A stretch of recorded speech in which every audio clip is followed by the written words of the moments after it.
Praise the Lord, hallelujah. फिर एक बार हम एक साथ जुड़ रहे हैं आज। और पिछली बार हमने जो शुरू किया था, परमेश्वर के वचन के बारे में हमने सीखना शुरू किया था। और जो हमारे विश्वास की नींव है, आज हम देखेंगे कि जो हमारा नींव, जो यीशु मसीह खुद है, एक बार जब हम उसे स्वीकार कर लेते हैं, वो हमारा नींव हो जाता है, हमारा मूल हो जाता है। तो फिर जब हमारा नींव तैयार होता है, यीशु मसीह हमारे जीवन में दृढ़ होता है, तो उसके बाद, उसको हमारा प्रभु बनाने के बाद, हम फिर उस नींव पर हमारा इमारत कैसे बांधते हैं, ये आज हम देखेंगे। हालेलुया। आइए हम वचन में जाएंगे।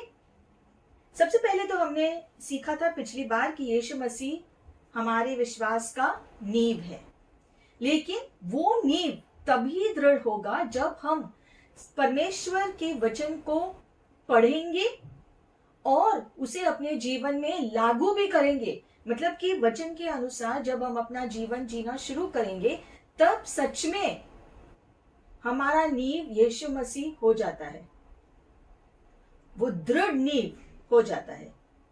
आगे जाने से पहले हम पहले जो मत्ती की पुस्तक खोलेंगे, अपना बाइबल, मत्ती की पुस्तक 7वां अध्याय 24 वचन से हम जो पढ़ेंगे। इसलिए जो कोई मेरी ये बातें सुनकर उन्हें मानता है, वह उस बुद्धिमान मनुष्य की नाई ठहरेगा जिसने अपना घर चट्टान पर बनाया। और बारिश आई और पानी ऊपर चढ़ा, हवा बही और घर पर हवा ने मारा, लेकिन वो घर गिरा नहीं, क्योंकि वो चट्टान के ऊपर बनवाया गया था। जो कोई मेरे इन शब्दों को सुनकर उनको उस प्रकार से नहीं करता है, वो उस मूर्ख मनुष्य की तरह है जो अपना घर रेत पर बांधता है। लेकिन जब बारिश आती है और पानी ऊपर उठता है, हवा आती है और घर पर वो हवा जो मारता है, वो जो रेत पर जिसने अपना घर बनवाया, वो गिरकर पूरी रीति से टूट जाता है। हमने ये भी सीखा पिछली बार कि जो अपना मकान चट्टान पर बांधता है वो नहीं गिरता, क्योंकि वो मजबूत चट्टान पर खड़ा है। लेकिन रेत पर जब हम घर बनाएंगे, तो जब हवा आएगा, पानी नीचे से ऊपर आ जाएगा, तो वो घर गिर जाएगा, क्योंकि वो नींव कमजोर होने की वजह से घर का जो भार नहीं उठा पाता। तो इसीलिए जो है, जैसे लिखा गया है कि हमें वचन को सुनकर उसका आज्ञा पालन करना जरूरी है। तब जब बारिश आएंगी, बहुत सारा बारिश जब गिरता है, हम सब जानते हैं, खास हम जो ऐसे में रहते हैं, हम जानते हैं जब बहुत सारा बारिश आता है किसी भी जगह पर, तो वो पानी फिर जमीन में से ऊपर आता है, और फिर अगर किसी का घर निचले ऐसे स्थान, निचले जमीन में है, तो पानी घर के अंदर भी आ जाता है, जिससे घर कमजोर हो सकते हैं, नींव कमजोर हो सकती है। बहुत सारी इमारतें भी जमीन के अंदर धंसने शुरू करती है। लेकिन हम देखते हैं जब घर चट्टान के ऊपर, मजबूत चट्टान के ऊपर अगर वो इमारत खड़ा है, वो घर खड़ा है, तो चाहे कुछ भी हो, वो मजबूत इमारत खड़ी रहती है, क्योंकि वो मजबूत है। लेकिन अगर कोई भी इमारत बस ऐसी जमीन पर जो है, ऐसी जमीन पर अगर बनवाया गया है जो अच्छा नहीं है, या पानी अंदर है, या नींव मजबूत नहीं बनाई गई है, जमीन का जो मिट्टी इतना अच्छी रीति से जो है खोदकर नींव नहीं डाली गई है, तो वो इमारत गिर सकती है। ये सब लोग जानते हैं। आत्मिक रीति से भी ये सच है कि अगर हम अपनी नींव को मजबूत रीति से नहीं बांधेंगे, नहीं बनाएंगे, तो उसके ऊपर हम जो भी इमारत बनाते हैं, चाहे वो जितना भी सुंदर बनाने की कोशिश करे, वो गिर जाएगा जब हवा आएगी।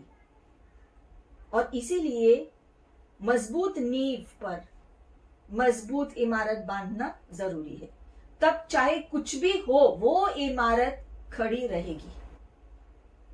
आमीन।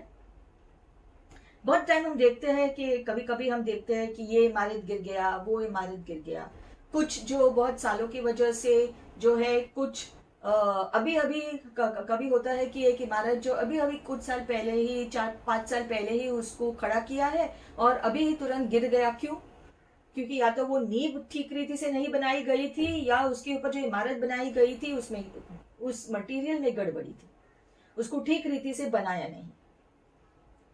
तो इसलिए नींव का भी मजबूत होना जरूरी है, और जो इमारत हम बांधते हैं उसका सामग्री का भी जो है, सही सामग्री का इस्तेमाल होना भी जरूरी है, तब वो इमारत चाहे जो भी हो खड़ी रहेगी।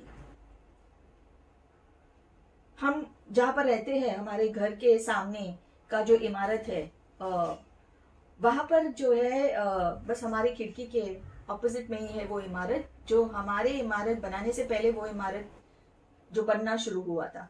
और वो दीवार हर बारिश के टाइम पर जो है, हमारा जो सामने वाला जो है, सामने वाली इमारत का जो दीवार है, वो दीवार जो है उसको हमेशा वो हवा जिस दिशा से आती थी उस दीवार को मारती थी, और वो दीवार हर बारिश में गिरता था, हर बारिश में। और फिर वो बारिश के बाद जो है वो फिर से वो दीवार बनाते थे, लेकिन अगले बारिश में फिर से हवा आती थी, उसकी वो जो हवा के इतना जो है जोर से झोंका आता था, जिसकी वजह से वो दीवार फिर से गिरता था। फिर करीबन 3 साल के बाद उन्होंने फिर ठीक रीति से वो दीवार बनवाया, मजबूत रीति से। और सिर्फ दीवार ही नहीं बनवाया, बल्कि उस दीवार में टेरेस भी लगवाए। और अगले बारिश से जब भी वो हवा आया, उसके बावजूद वो दीवार को कुछ नहीं हुआ, वो टेरेस जो उन्होंने बांधा था उस दीवार को लगकर उसको भी कुछ नहीं हुआ। आज तक वो ऐसा ही है, मजबूत रीति से खड़ा है। क्यों? क्योंकि उन्होंने पहचान लिया कि ये दीवार के सामग्री में जो है गड़बड़ी है, उसको बनाने में गड़बड़ी थी। तो वो दीवार को अब उन्होंने 3 साल के बाद जो है ठीक से जब बनवाया, तो उनको इतना आत्मविश्वास था कि अब ये बहुत अच्छी रीति से बनवाया है, तो उसको एक टेरेस भी लगाते, और अब वो बहुत अच्छे से खड़ा है। क्यों? क्योंकि अब उन्होंने ठीक रीति से चीजें बनवाई, इमारत को खड़ा किया, इमारत को बनाया ठीक रीति से। उसी प्रकार से हमारा जीवन भी हमें ठीक रीति से उसको बनवाना है, तब हमारी दीवारें गिरेंगी नहीं, हम गिरेंगे नहीं। चाहे कितना भी हवा आए, जितना भी हवा का झोंका हो, हम हिलेंगे डुलेंगे भी नहीं। हालेलुया। हमारा जीवन उस प्रकार से होना बहुत जरूरी है, तब चाहे आंधी तूफान कितना भी आए हमारे जीवन में, हम दृढ़ खड़े रहेंगे।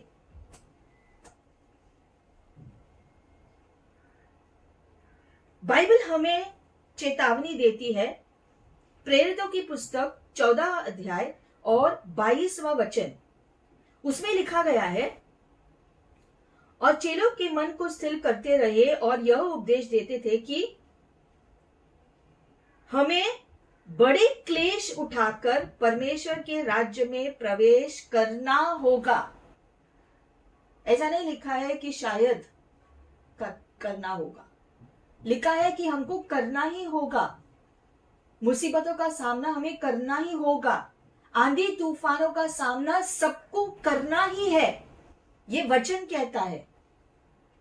बहुत बार हम मसीही खास करके होने के नाते हम प्रार्थना करते हैं कि क्लेश या सताव ये न आए, लेकिन ये वचन के विरोध में है। वचन कहता है कि क्लेश तूफान ये आएंगे, और इसके द्वारा हम परमेश्वर के राज्य में प्रवेश करेंगे।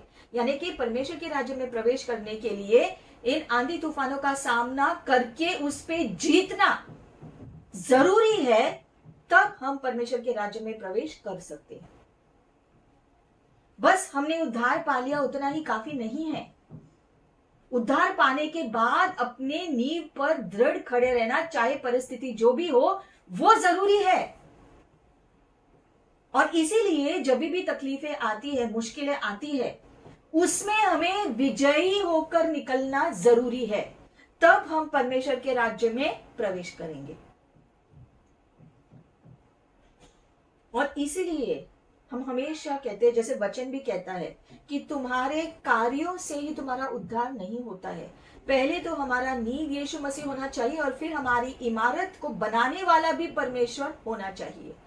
परमेश्वर पर ध्यान देते हुए जब हम अपना जीवन जीते रहेंगे, उसके वचन के पालन करते हुए हम जीवन जीते रहेंगे, तो हम अपनी इमारत को मजबूत बनाएंगे और फिर वो इमारत अनंत काल के लिए खड़ी रहेगी। हम जानते हैं हमें अनंत जीवन का आश्वासन दिया गया है, लेकिन उस आश्वासन को पाना सच में वो हमारा होगा, ये विश्वास होने के लिए हमें वचन के अनुसार जीवन जीना जरूरी है और हर तकलीफ का सामना कर कर उसमें विजयी होकर निकलना जरूरी है। तब हम परमेश्वर के राज्य में कदम रखेंगे। ये कैसे हो पाएगा? वचन कहता है, जैसे हमने पढ़ा कि राज्य में प्रवेश करने के लिए तूफानों का सामना करना जरूरी है, उसमें विजयी होना जरूरी है, तब हम राज्य में प्रवेश करेंगे। अब हम जानते हैं कि वचन को पढ़ना, उसको समझना और उसको समझकर हमारे जीवन में लागू करना, ये तीनों ही बातें जरूरी है। यूहन्ना 1:14 में लिखा है कि यीशु मसीह वो शब्द था, यानी कि यीशु मसीह वो शब्द है हमारे जीवनों में, जिससे हमारी इमारत मजबूत बनती है, क्योंकि उसके अनुग्रह के शब्द, उसमें क्षमता है हमें बनाने के लिए। प्रेरितों की पुस्तक 14वां अध्याय 22वां वचन हम पढ़ेंगे। देखो, इसमें लिखा है, हमें बड़े क्लेश के साथ परमेश्वर के राज्य में प्रवेश करना है। ये हमने पढ़ा। अब उससे थोड़ा सा आगे अगर हम जाएंगे, प्रेरितों के काम 20वां अध्याय और 32 वचन। और अब मैं तुम्हें परमेश्वर को और उसके अनुग्रह के वचन को सौंप देता हूं।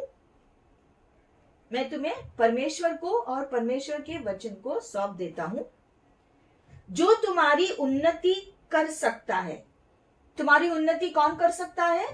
परमेश्वर और परमेश्वर का शब्द।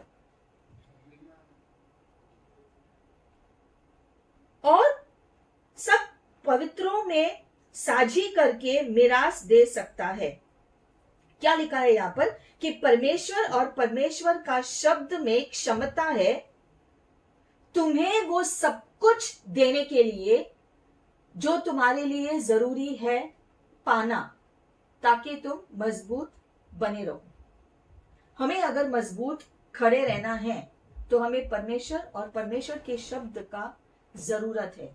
और हमारे जीवन में जो भी चीजों की जरूरत है, उसका अनुग्रह, उसकी दया, उसका आश्वासन, उसका मार्गदर्शन, उसकी बुद्धि, उसका ज्ञान, उसकी शांति, ये सब कुछ भी शामिल है परमेश्वर की क्षमता में, जो वो हमें देता है जिस किसी चीज की भी हमें जरूरत हो, ताकि हम मुश्किलों का सामना कर कर विजयी पाकर परमेश्वर के राज्य में प्रवेश कर सके। वो सारी जरूरतों को परमेश्वर पूरी करता है, जैसे हम उसे और उसके शब्द को हमारे जीवन में हमेशा रखते हैं। ये हम अपने कोशिशों से नहीं कर सकते हैं, हम अपनी कोशिशों से विजय नहीं हासिल कर सकते हैं, क्योंकि मनुष्य कमजोर है। लेकिन प्रभु में हम बलवान हैं, वचन कहता है। हम अपने आप में कमजोर है, लेकिन प्रभु में हम बलवान हैं, और इसीलिए हर तूफान से हम विजयी होकर निकलेंगे जब हम प्रभु में हैं। और ऐसे ही शब्दों से नहीं, लेकिन सच में जब हमारे जीवन का हर पहलू में परमेश्वर शामिल है, उसका वचन शामिल है, तो हम विजयी होंगे और अनंत जीवन में कदम रखेंगे।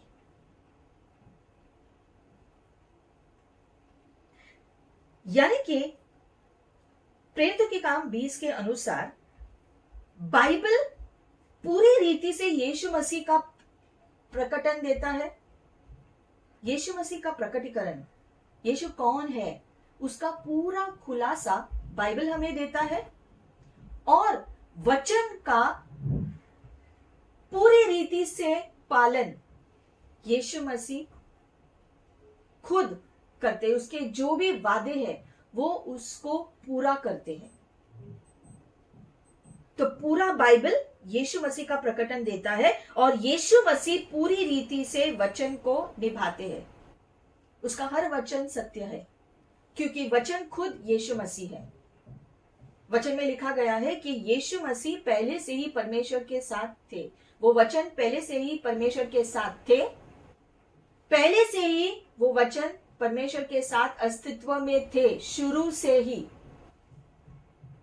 ये वचन कहता है। और प्रकाशित वाक्य 19 का 13 में लिखा गया है कि उसका नाम परमेश्वर का वचन है।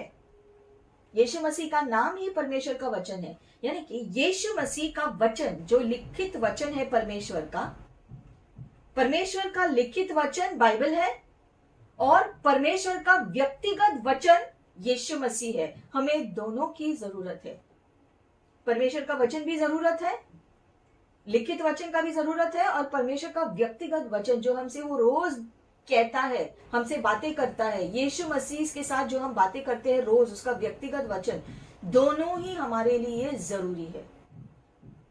लिखित वचन इसलिए पढ़ना जरूरी है, और प्रार्थना कर कर उसके वचन को सुनना, और जो हमसे चाहता है वो करना, दोनों जरूरी है। ऐसा जब हम करते हैं तो हमारी इमारत मजबूत खड़े रहेंगे। और इसलिए क्योंकि मनुष्य कमजोर है, हमें बार बार खुद को याद दिलाना है कि हमें वचन के अनुसार चलना है, हमें वचन के अनुसार चलना है। कुछ गलतियां गड़बड़ी हुई तो प्रभु से क्षमा मांगकर उनके लिए प्रभु हमारी सहायता करो, ताकि आगे से मैं आपके वचन के अनुसार, आपकी इच्छा के अनुसार चलूं। आमीन। किसी इमारत में, किसी जगह पर अगर किसी प्रकार की कमजोरी दिखाई देती है, तो जैसे हमारे घरों में थोड़ा सा लीकेज दिखाई दिया किसी जगह पर, तो उसकी हम जो वो जगह की मरम्मत करते हैं, वैसे ही हमारे जीवन में भी अगर किसी जगह पर किसी भी प्रकार का गड़बड़ी है, किसी भी प्रकार का लीकेज है, आत्मिक लीकेज है, तो उसमें मरम्मत करना जरूरी है। कैसे होती है वो? प्रभु से क्षमा मांगकर, और फिर प्रभु को अनुमति देकर, प्रभु इस क्षेत्र में आप कार्य करो प्रभु, और फिर परमेश्वर उस जगह को मजबूत बनाता है, उसकी मरम्मत करके उसको मजबूत बनाता है। हमारे जीवन के हर एक क्षेत्र जो कमजोर है, जहां पर गड़बड़ी है, जहां पर लीकेज है, वचन लिखा है कि जहां पर सीमा को पार करेंगे वहां पर सांप डसेगा, और इसलिए हमें शत्रु को कोई मौका नहीं देना है कि सांप हमें डस सके। और इसलिए यीशु मसीह का लहू दिया गया है, जिसके कवच के नीचे जब हम रहते हैं तो हम सुरक्षित होते हैं। आमीन। उसी प्रकार से जैसे निर्जन प्रदेश में वो सांप थे, लेकिन वो कभी इजरायली लोगों को काटे नहीं। रेगिस्तान में सांप थे वहां पर, लेकिन 40 साल वो घूमे, सांपों ने डसा नहीं उनको, सिवाय कि वो एक घटना में।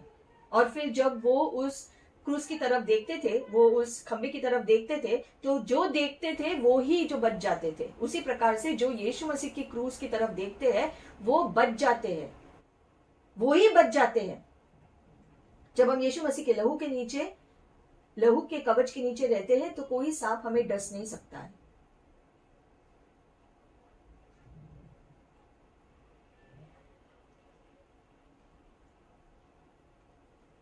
आत्मा परमेश्वर का प्रकटन देता है उसके लिखित शब्द के द्वारा, और परमेश्वर के शब्द जो मनुष्य में आया था उसके द्वारा भी हमें प्रकटीकरण देता है। हम मजबूत बनते हैं परमेश्वर के वचन को पढ़कर उसको अपने जीवन में लागू करने से, और यीशु मसीह के शब्द को सुनकर उसके अनुसार चलने से, यानी कि लिखित वचन और प्रभु की इच्छा। और ये करने के लिए हमारी सहायता कौन करता है? पवित्र आत्मा। पवित्र आत्मा कौन है? यीशु मसीह की आत्मा। जैसे यूहन्ना में लिखा है कि वो शब्द जो पहले से ही परमेश्वर के साथ था, वो शब्द मनुष्य बन के आया। अब हम दिसंबर में हैं, जल्द हम क्रिसमस को मनाएंगे थोड़े ही दिनों में, तो हमें हम ये याद करेंगे कि वो ही शब्द, अनंत शब्द जो पहले से ही अस्तित्व में था, वो शरीर में आया। परमेश्वर और परमेश्वर का शब्द जो पहले से ही अस्तित्व में थे, वो शब्द को परमेश्वर ने भेजा धरती पर, ताकि जो कोई भी उस शब्द पर विश्वास करे और उसके अनुसार चले, उसका नाश नहीं होगा लेकिन वो अनंत जीवन पाएगा।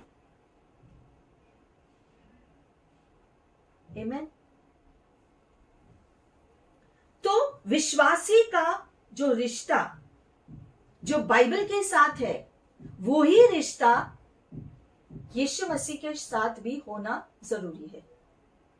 यानी कि बाइबल पढ़ना और उसको उसके अनुसार जीना भी जरूरी है, और यीशु मसीह को स्वीकार करना और उसकी इच्छा के अनुसार चलना भी जरूरी है। हमें दोनों ही करना है।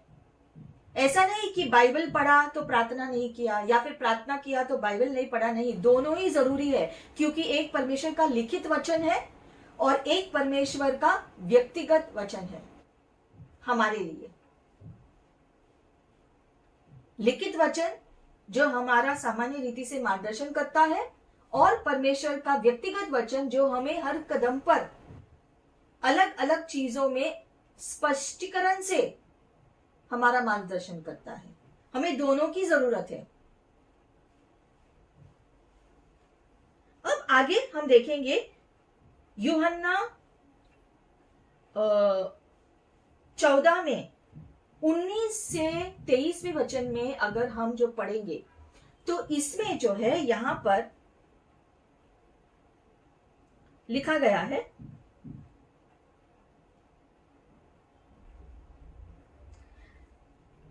थोड़े ही समय में ये दुनिया मुझे नहीं देख पाएगी। अब यीशु अपने शिष्यों से कह रहे हैं कि थोड़े समय के बाद, यीशु अपने जाने के बाद की बात कर रहे हैं कि थोड़े समय में जब मैं जाऊंगा, मैं चला जाऊंगा, तब जो है ये दुनिया मुझे नहीं देख पाएगी, लेकिन तुम मुझे देख पाओगे, क्योंकि मैं जीता हूं, तुम भी जियोगे। वो दिन आने पर तुम जान जाओगे कि मैं पिता में हूं, तुम जानोगे कि तुम मेरे अंदर हो, तुम जान जाओगे कि मैं तुम्हारे अंदर हूं। ये सारी बातें जरूरी है जानना। क्या है वो बातें? 3 बातें यहां पर लिखी गई है। वो बातें में, वो उस दिन पर हमें 3 बातें जानना जरूरी है कि यीशु मसीह पिता में है, वो परमेश्वर है। दूसरी बात, यीशु मसीह हम में है और हम उसमें। ये जब हम जानते हैं कि ये सत्य है मेरे जीवन के लिए कि मैं यीशु में हूं और यीशु मुझ में है, तब वो बदलाव आता है। अलौकिक क्षेत्र में हम कदम रखते हैं, ऐसा जब होता है, और ये होना बहुत जरूरी है। वो जो मुझसे प्रेम करता है और मेरे शिक्षणों को सुनकर उसका पालन करता है, मेरे पिता उससे प्रेम करेंगे, मैं उससे प्रेम करूंगा और मैं अपना प्रकटीकरण उसको दूंगा। अब वो दूसरा जूडस जो था, जूडस इस्कारियत नहीं, दूसरा जूडस जो था, उसने पूछा यीशु से कि ऐसे कैसे हो पाएगा कि हम आपको देखेंगे लेकिन दुनिया नहीं देख पाएगी, क्योंकि उस समय यीशु थे उनके पास। और तब वो जो है सामान्य मन से सोच रहे थे कि जब आपको देख सकते हैं यीशु, और दूसरे लोग भी आपको देख सकते हैं जैसे कि हम देख सकते हैं, लेकिन आप कह रहे हो कि समय आएगा कि हम आपको देख सकेंगे लेकिन लोग आपको नहीं देख सकेंगे, कैसे संभव है? अगर हम आपको देख सकेंगे तो दुनिया भी तो तुमको देख सकेगी जैसे अब होता है। लेकिन यीशु ने कहा नहीं, बाद में कुछ समय के बाद तुम मुझे देख सकोगे लेकिन दुनिया नहीं देख सकेगी। और फिर यीशु ने उस बात को समझाया शिष्यों को कि वो कैसे संभव होगा। वो जो मुझसे प्रेम करता है और मेरी शिक्षणों का पालन करता है, मेरे पिता उससे प्रेम करेंगे और मैं और मेरा पिता आकर उसके साथ जीने लगेंगे। हालेलुया! कितनी सुंदर बात है कि जब हम परमेश्वर के वचन को पढ़ते हैं, उसका पालन करते हैं, तो पिता और पुत्र जो लिखित शब्द है, जो शब्द है, जो इस दुनिया में आए थे शरीर बन के, पिता और यीशु, हमारे अब्बा पिता और यीशु मसीह हमारे साथ रहने के लिए आते हैं। इसलिए हम कहते हैं कि जो कोई भी यीशु पे विश्वास करता है, उसके वचन के अनुसार जीने की कोशिश करता है, यीशु मसीह और अब्बा पिता हमारे साथ रहते हैं। हम कभी अकेले नहीं होते हैं। सिर्फ अब्बा पिता नहीं, लेकिन अब्बा पिता और यीशु मसीह हमारे साथ जीते हैं। इसलिए वचन कहता है, मैं तुम्हें कभी नहीं छोड़ूंगा, कभी नहीं त्यागूंगा।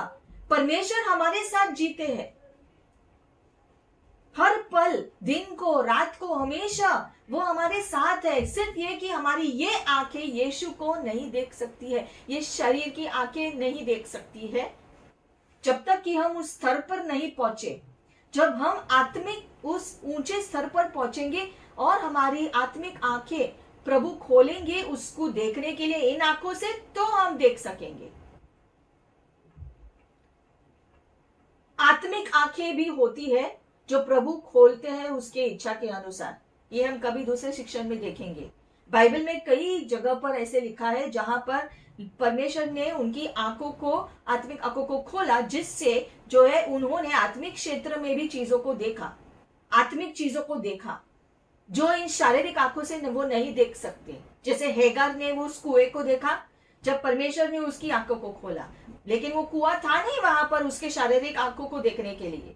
लेकिन जब परमेश्वर ने उसकी आंखें खोली तब उसने देखा, अरे यहाँ पर एक कुआं है। वैसे ही परमेश्वर की उपलब्धि है, लेकिन हम इन आंखों से, शारीरिक आंखों से नहीं देख पाते हैं जब तक कि परमेश्वर हमारी आंखें न खोले उसकी इच्छा के अनुसार। उसी प्रकार से जैसे नबी ने कहा कि यहाँ पर एक सेना है, परमेश्वर की सेना है, लेकिन उसके दास की आंखें बंद थी। उसे कहा तो हम अकेले हैं, यहाँ पर कोई नहीं है, सिर्फ शत्रुओं की सेना है। तब नबी ने परमेश्वर से प्रार्थना की, उसकी आंखें खोलो। और जब उसकी आंखें खुली तो उसने देखा, अरे परमेश्वर की सेना, इतनी बड़ी सेना खड़ी है। चीजें हैं उपलब्ध, परमेश्वर ऑलरेडी रखा है हमारे लिए, आशीषें है, अनुग्रह है। हम उसे इन आंखों से नहीं देख सकते हैं, लेकिन आत्मिक आंखों से हमें इसलिए देखना जरूरी है। और इसे हम कहते हैं विश्वास, जो हमारे जो विश्वास से शुरू होता है। आत्मिक रीति से चीजों को देखना, विश्वास की आंखों से देखना। चीजें है, वो जो है अंधा विश्वास नहीं है।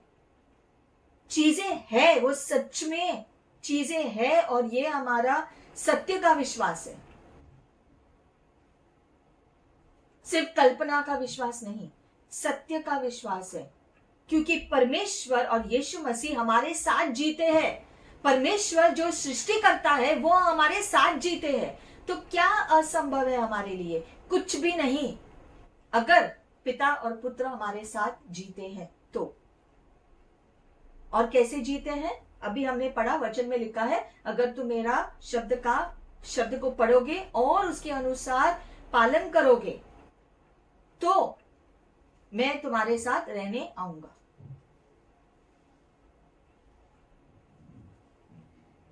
अब जब ये रिश्ता जो है, हम देखते हैं कि यीशु मसीह ने जो उसके इस नए रिश्ते को समझाया शिष्यों को कि तुम मुझे देख पाओगे लेकिन दुनिया मुझे नहीं देख पाएगी, इसके जो है स्पष्टीकरण में 4 बातें हैं जिसे हमें ध्यान में रखना है आज के दिन।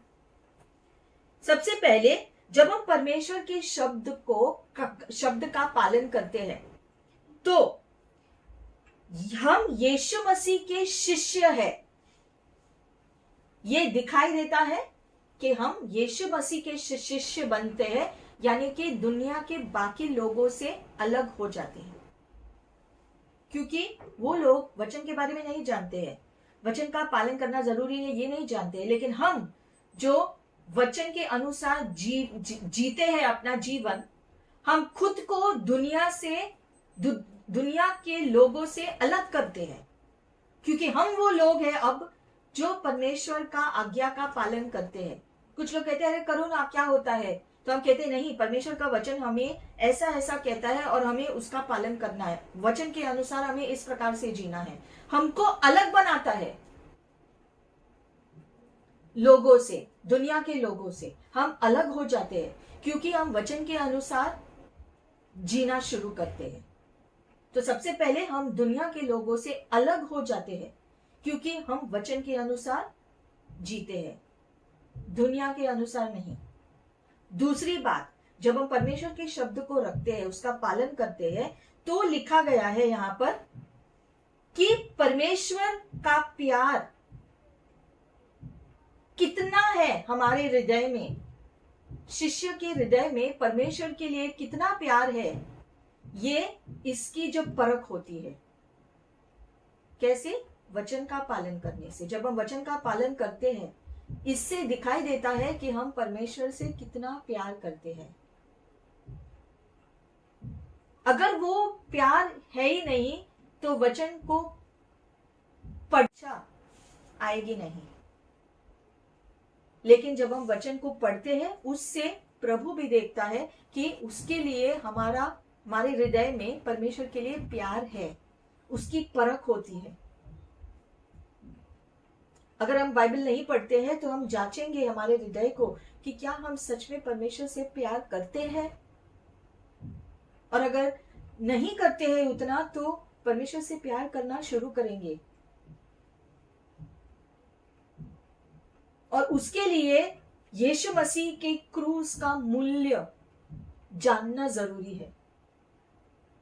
यीशु मसीह ने क्रूस पर अपनी जान कुर्बान कर दिया। उसने परमेश्वर होने के बावजूद हमारे पापों को अपने ऊपर लिया, हमारी अपवित्रता को अपने ऊपर लिया, हमारी शर्म को अपने ऊपर लिया। जो कोड़े हम पर बरसाए जाने थे उसने अपने ऊपर लिया, जो दंड हमको मिलना चाहिए था उसने अपने ऊपर लिया, ताकि जब कभी भी हम वापस उसके पास आएंगे पश्चाताप के हृदय से, उसके लहू से वो हमें शुद्ध कर सके और हम फिर से अनंत जीवन के राह पर चलना शुरू कर सके। और इसके लिए कभी भी देरी नहीं होती है। आज भी जैसे हम इस वचन को सीख रहे हैं, हम खुद को जांचें और फिर एक बार अपने आप को प्रभु के हवाले करें, पश्चाताप करें। अगर हमने वचन को नहीं पढ़ा है, अगर हमने प्रार्थना नहीं किया है, हम अगर अपने रोज के जीवन में इतने व्यस्त हो गए कि हम परमेश्वर को भूल गए हैं, या फिर सिर्फ मुंह से कहते हैं मैं परमेश्वर से प्यार करता हूं, लेकिन अगर हम सच में नहीं करते हैं तो हम प्रार्थना नहीं करेंगे, बाइबल नहीं पढ़ेंगे, उससे बातें नहीं करेंगे, उसे याद नहीं करेंगे। लेकिन सच में अगर हम चाहते हैं कि हम परमेश्वर से प्यार करना चाहते हैं तो उसके वचन को पढ़ना शुरू करो, उससे बातें करना शुरू करो।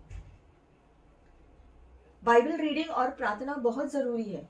उससे परमेश्वर देखता है कि हमारे दिल में उसके लिए कितना प्यार है, और ये तय करेगा कि वो हमारे साथ जिएगा या नहीं। ये हमारे हाथों में है। वो चाहते हैं और वो कहता भी है तुम ये करो और मैं तुम्हारे साथ रहने आऊंगा। क्या हम चाहते हैं कि वो हमारे साथ रहने आए? हम चाहते हैं कि परमेश्वर का हाथ पकड़कर हम रोज चलना चाहते हैं? क्या हम चाहते हैं वो?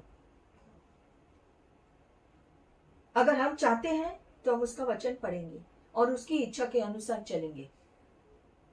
ऐसा करने से हमारी जो इमारत, जो हमारा जीवन है, उसे हम मजबूत रीति से बनाएंगे, जो अनंत जीवन के लिए भी जारी रहेगा।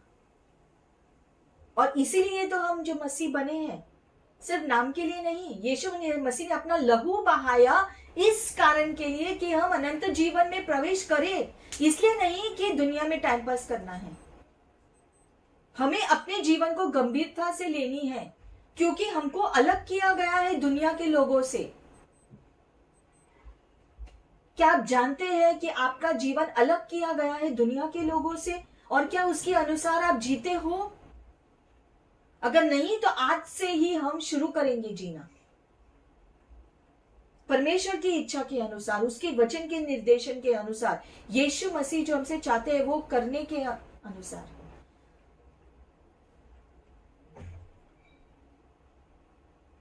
यीशु मसीह अपना प्रकटीकरण देता है उसके शिष्यों को उसके शब्द के द्वारा।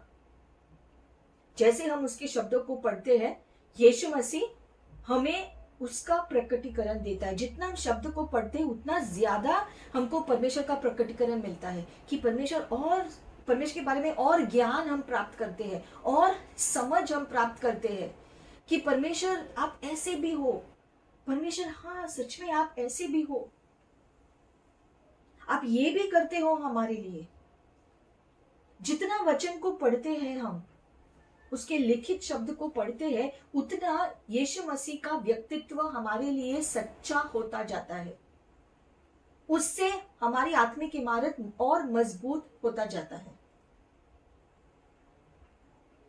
और जितनी मजबूती से हम अपने जीवन को रखते हैं, उसी दृढ़ता से हम जानते हैं कि हम अनंत जीवन के राज्य में कदम रखेंगे।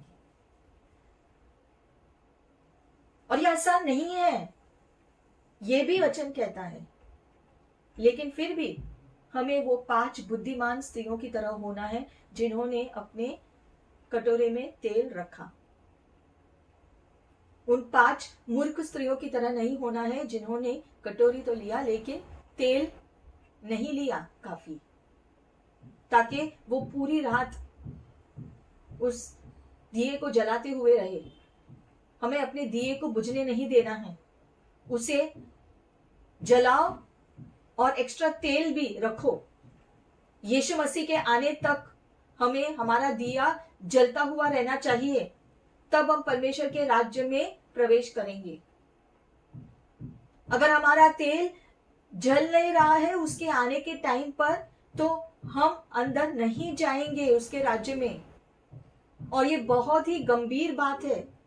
सोचो, वो 10 ही स्त्रियों ने, 5 मूर्ख और 5 बुद्धिमान, वो सारे 10 इंतजार कर रहे थे दूल्हे के आने का, लेकिन 5 ने तेल रखा, उनके दिए जलते हुए रहे, लेकिन वो दूसरे 5 उनके दिए बुझ रहे थे।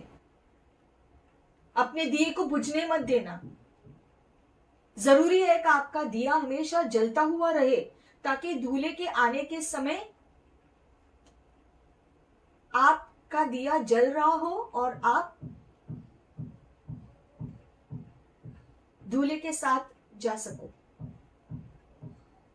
नहीं तो हमारा पूरा रात जो परिश्रम, जो 10 स्त्रियों ने जो है पूरी रात जो है वो बैठे थे, वो जो है बैठे थे, परिश्रम किया उन्होंने। आपका पूरा परिश्रम व्यर्थ होगा अगर आप अनंत जीवन में प्रवेश नहीं कर सको। ऐसे होने नहीं देना। अपने दिए को जलाए हुए रखो। कैसे? वचन को पढ़कर, उसका पालन करके, प्रार्थना कर परमेश्वर से बातें करके। और इससे हमारा ही फायदा है कि परमेश्वर हमारे साथ जीने शुरू करते हैं, वो हमारे साथ जीता है। हमारे घरों में हम जहां पर भी जाते हैं वो हमारे साथ होता है, वो हमारे साथ जीते हैं। यानी कि आदम हवा जब ईदन के बगीचे में थे, परमेश्वर के साथ जीते थे, बोलते थे, सब कुछ परमेश्वर के साथ करते थे, वैसा ही आज भी है, अगर हम वचन के अनुसार चलते हैं तो।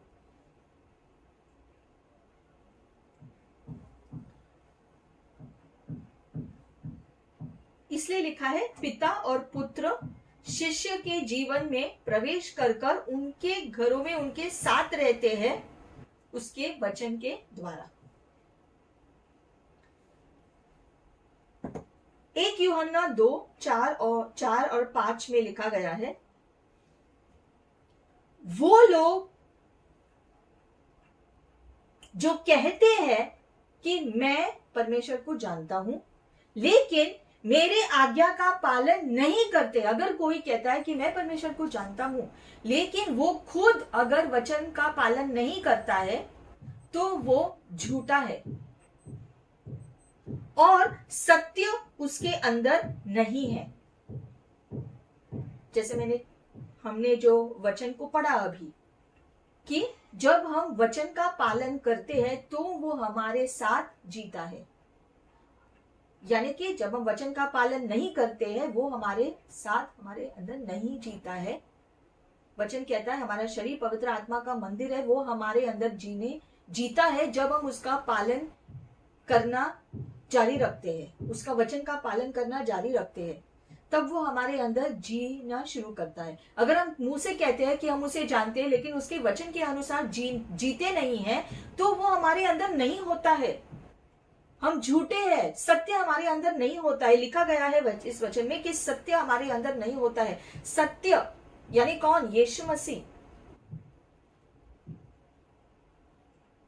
अगर हम चाहते हैं कि यीशु मसीह हमारे अंदर हमेशा रहे, पिता और पुत्र हमेशा हमारे साथ रहे, निवास करे, तो वचन को पढ़कर उसके अनुसार उसका पालन करना जरूरी है। तब परमेश्वर हमारे साथ जिएंगे और कुछ भी हमारे लिए फिर असंभव नहीं होगा, कुछ भी, क्योंकि परमेश्वर खुद हमारे साथ है। लेकिन जो कोई भी शब्द को रखता है वो उसके अंदर परमेश्वर का सिद्ध प्रेम सच में है। परमेश्वर का सिद्ध प्यार, परमेश्वर का प्यार सिद्ध है, परिपूर्ण है। परमेश्वर का परिपूर्ण प्यार उसमें है जो वचन का पालन करते हैं। इससे पता चलेगा कि पिता और पुत्र जो है हमारे अंदर है, हम उसमें हैं। परमेश्वर और परमेश्वर के प्रति हम जो करते हैं वो एक होना चाहिए। उसी प्रकार से कि हमारा रवैया जो है, जो परमेश्वर के वचन के प्रति है। हम ये नहीं कह सकते हम परमेश्वर से प्रेम करते हैं लेकिन वचन नहीं पढ़ते। अगर हम कहते हैं कि हम परमेश्वर से प्यार करते हैं तो उसके वचन को पढ़ेंगे, क्योंकि ये उसका वचन है। उसी प्रकार से अगर हम परमेश्वर के शब्द को ऐसे ही पढ़ेंगे लेकिन परमेश्वर हमारे जीवन में नहीं, उसका अस्तित्व हमारे जीवन में नहीं है, तो वो सिर्फ लिखित शब्द होगा। उसे अगर जीवित बनाना है, उसे लिखित वचन को हमारे जीवन में जीवित बनाना है, तो हमें परमेश्वर को और उसके शब्द को हमारे पास रखना है, हमारे करीब रखना है। परमेश्वर से प्यार करना है और उसके शब्द से प्यार करना है और शब्द का पालन करना है।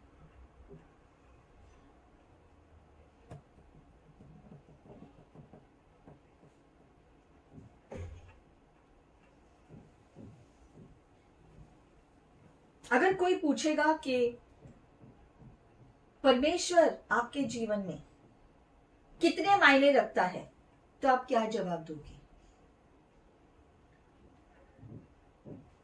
फिर अगर कोई पूछेगा कि परमेश्वर का वचन बाइबल आपके लिए कितना महत्व रखता है, तो आपका क्या जवाब होगा? बाइबल जो परमेश्वर का ही शब्द है, जितना महत्व आपके लिए है, असल में वही महत्व आपके दिल में परमेश्वर के लिए है। आप ये नहीं कह सकते मैं परमेश्वर से बहुत प्यार करता हूँ, परमेश्वर ने मेरे लिए ये किया है, लेकिन अगर आप उसके वचन को नहीं पढ़ते, ये दिखाएगा कि परमेश्वर सच में आपके लिए कितना मायने रखते हैं। क्योंकि अगर आप सच में परमेश्वर आपके लिए मायने रखते हैं, तो उसका वचन भी, जो उसने कहा है, उसके शब्द भी मायने रखेंगे।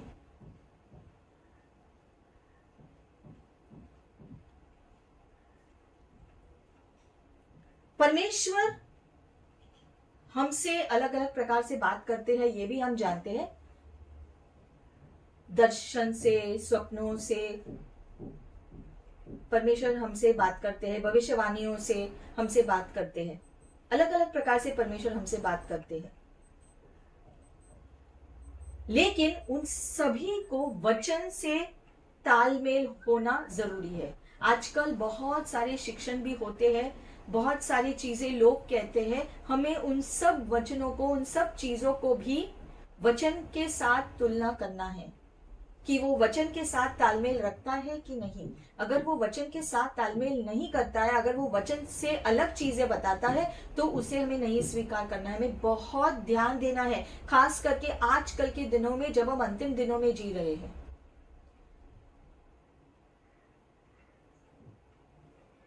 उसी प्रकार से हमारी सोच, हमारा विश्वास, हमारी मान्यताएं हमें वचन के अनुसार रखना जरूरी है। अगर हमारा सोच, हमारा विश्वास वचन के अनुसार नहीं है, तो उन चीजों को भी निकाल बाहर करना है, क्योंकि हमें वचन के अनुसार जीवन जीना जरूरी है। मनुष्य की सोच या परंपरा से नहीं जीना है, वचन के लिखित शब्द के अनुसार अपना जीवन जीना है। क्योंकि हम अलग लोग हैं, उसके राज्य के लोग हैं, उसके राज्य के नागरिक हैं हम, और इसलिए उसके राज्य के नियमों के अनुसार हमें चलना जरूरी है।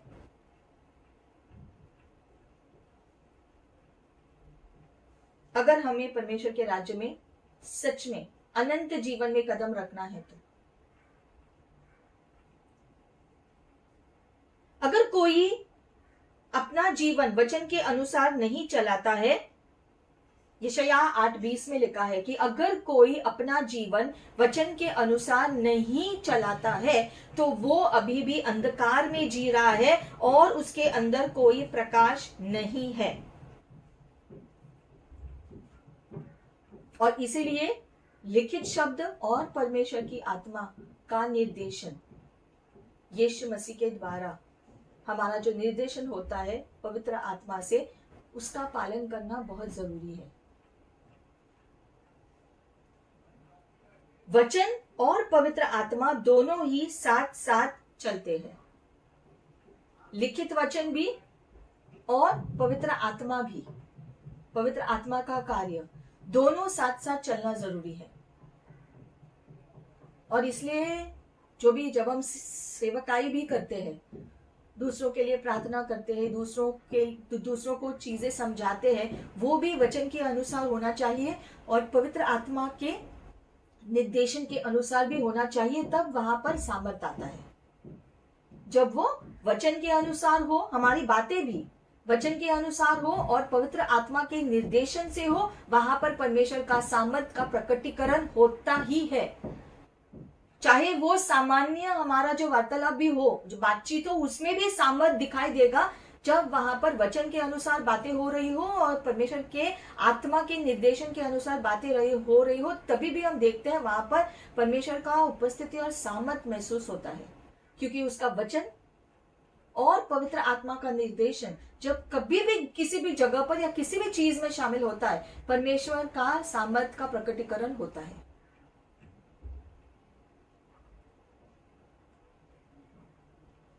अगर पवित्र आत्मा के निर्देशन से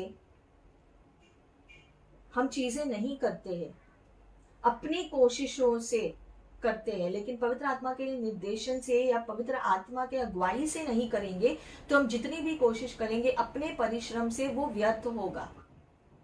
लेकिन पवित्र आत्मा का निर्देशन, पवित्र आत्मा का कार्य जब शामिल होता है तो वहां पर सामर्थ्य का प्रकटीकरण होता है।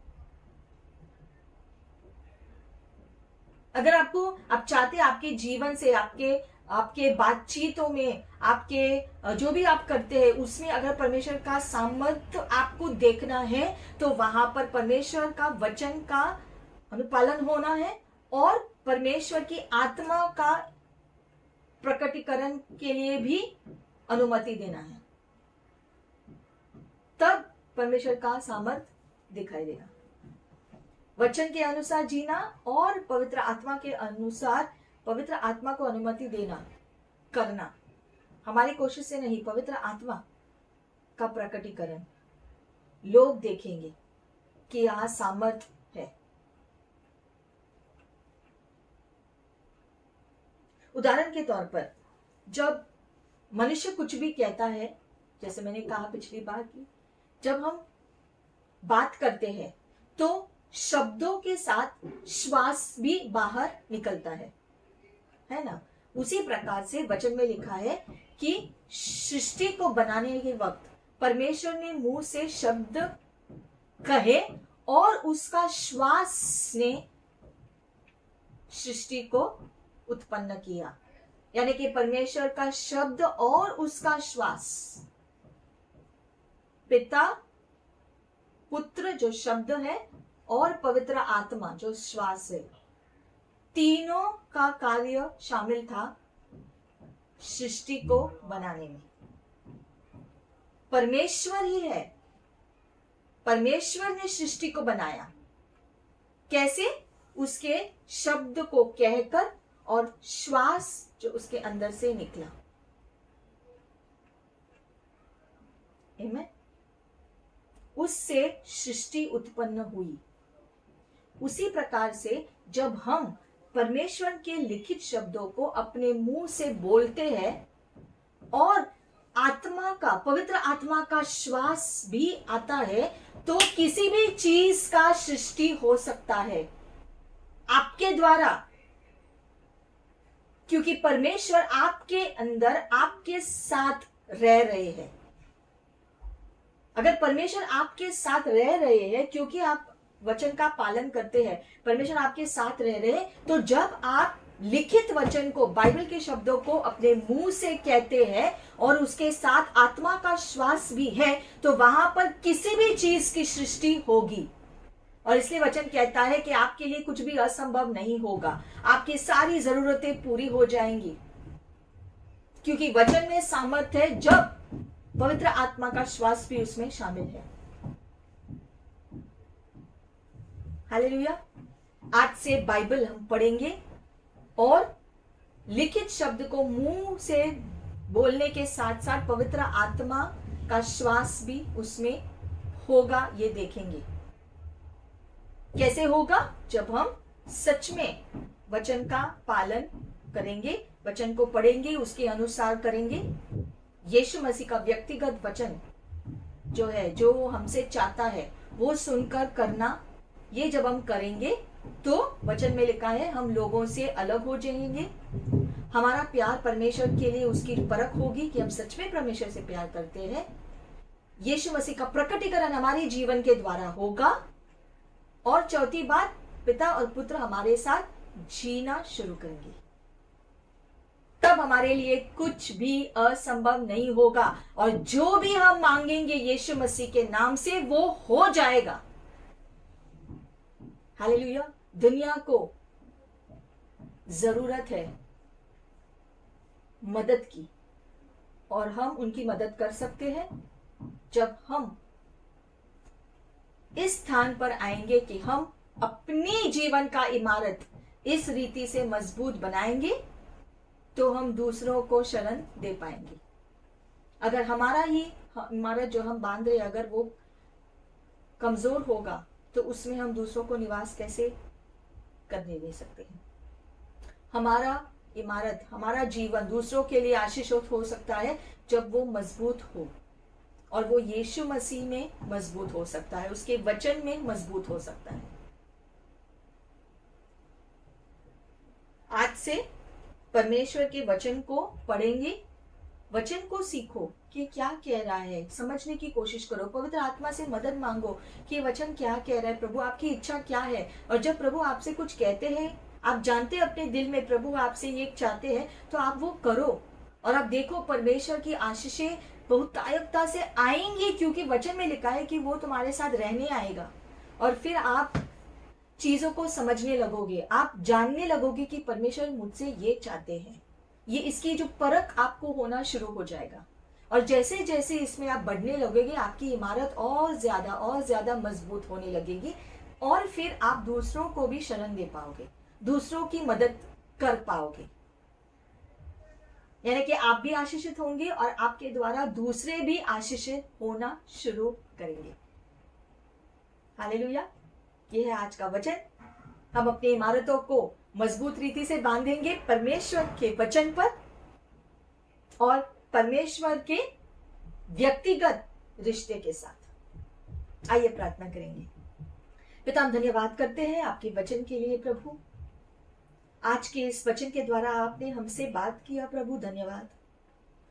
हम क्षमा मांगते हैं पिता, अगर हमने हल्की रीति से आपको लिया है और आपके लिखित शब्द को, बाइबल को हमने हल्के रीति से लिया है प्रभु, हमें क्षमा करो।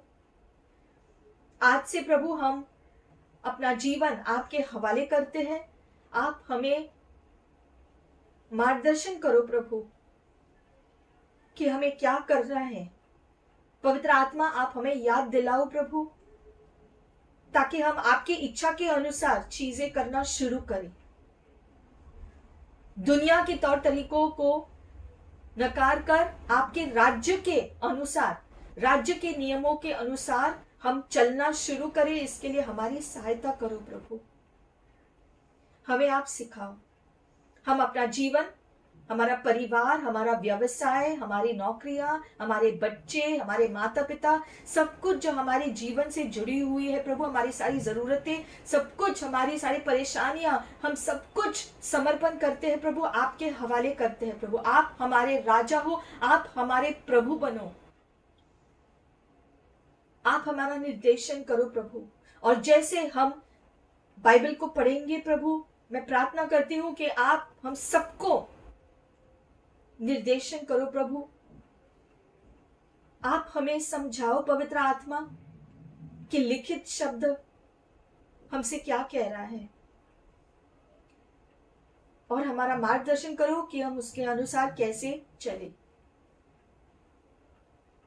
आप हमारे साथ रहने आओ प्रभु, और हमारा प्यार आप में और मजबूत हो सके, इसके लिए आप हमारी सहायता करो प्रभु, ताकि हम दृढ़ता से खड़े रहे, चाहे कितना भी मुश्किलें आए, आंधियां आए, आप हमारे साथ रहो प्रभु। हम आपका हाथ पकड़कर दृढ़ खड़े रहे, ताकि कोई भी तूफान हमें हटा नहीं सके, झुका नहीं सके, क्योंकि आप हमारे साथ हैं प्रभु। ये आशीष हम सबको देना पिता, हम सबको देना, हम सबको स्पर्श करो प्रभु। इस समय आपके अनुग्रह से, आपकी दया के द्वारा, आपकी कृपा दृष्टि हरेक के ऊपर आए प्रभु। पवित्र आत्मा, आपका मार्गदर्शन हमेशा हो हमारे लिए। आप हमारी सहायता करो प्रभु। हमारा जीवन आज से, अभी से आपके हवाले है। आप हमसे बात करो, हमें क्या करना है, कैसे करना है। हम आप पर निर्भर है प्रभु। यीशु मसीह के नाम से हम ये प्रार्थना करते हैं अब्बा। आमेन, आमेन, आमेन। हालेलुया। प्रभु आपको आशीषित करे। प्रभु के वचन को पढ़ना शुरू करे और उसके अनुसार करना, वचन का पालन करना शुरू करे। प्रभु से प्रार्थना करना, उसके साथ समय बिताना, बातें करना प्रभु से शुरू करो, और आप देखोगे आपका जीवन बदलेगा, अलग होगा, क्योंकि परमेश्वर खुद आपके साथ रहने आएंगे, आप जहां पर भी जाओगे आपका आना जाना आशीषित होगा, क्योंकि परमेश्वर आपके साथ होंगे हमेशा। हालेलुया। फिर से मिलेंगे हम, तब तक प्रभु आपको आशीषित रखे। हालेलुया। शालोम।